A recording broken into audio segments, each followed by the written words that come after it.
Itasca State Park is an amazing place. For those who've never been here, it is Minnesota's oldest state park. It was established in 1891. And what most people know about our park is it's here for the headwaters of the Mississippi River.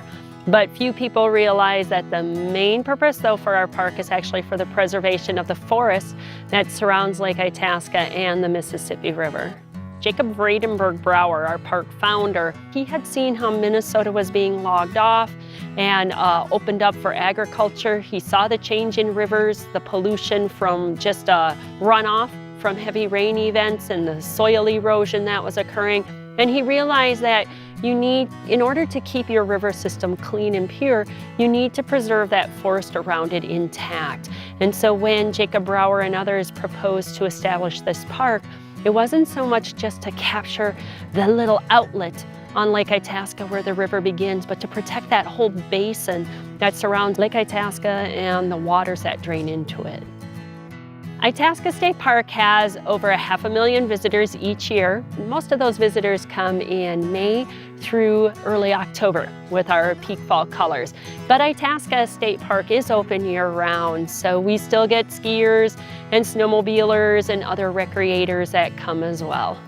The Mississippi River, we always say here at Itasca, it's 2,552 miles going through the heart of our nation, though in more recent times it's more like 2,318.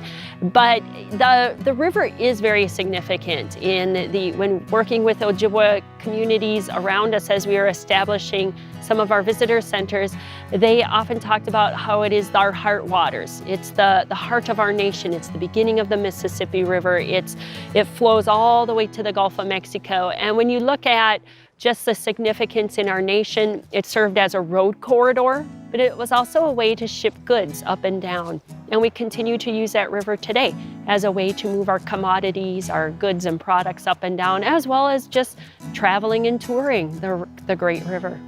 As our modes of transportation have gotten easier and as invasives are coming from other parts of the world, we have to be aware that we also could be spreading some of those invasives, even as simple as going hiking and carrying invasives in mud in the bottoms of your shoes that maybe you hiked somewhere else and brought those hiking boots with you. The mud was packed in the bottom and now you have different plants in our forest system, but also just invasives in our water system. We Minnesotans love our 10,000 lakes and we love our recreation of fishing. And so we do need to use caution when transporting our boats, not just a fishing boat. Canoes and kayaks can hide and cover those as well. And now the new stand-up paddle boards. Here at Itasca, we do try and be proactive. So throughout the summer season, we do have invasive species inspectors at our accesses, especially on Lake Itasca, and we do check boats as they're going in and coming out.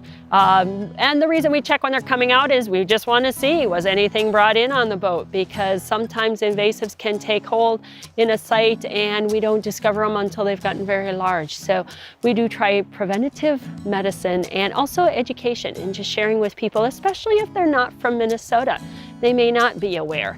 They may not have the issues in their home states. And so we do want the public to be aware of helping us protect our Mississippi River system. As you said, it goes for 2,300 plus miles, and we don't need to be a part of that contamination of our entire river system. I think as Minnesotans, it's our duty to all of us to try and help keep our natural resources clean, because who doesn't like walking amongst the big pines, looking out across the shimmering waters, wading in those lakes, wading in those rivers, and fishing in those resources. And I'd really hate to think of the day that I couldn't walk barefoot because of zebra mussels that could cut your feet, or going fishing and not finding certain fish species because the system's changed and there isn't food for them. And so it's just important for us to try and protect that resource for ourselves, but also just for the natural cycle, because we all enjoy our loons. We all enjoy our eagles. We just enjoy nature. And once that balance goes off kilter, we don't know what could happen to a system. So it's really important for us to protect our water.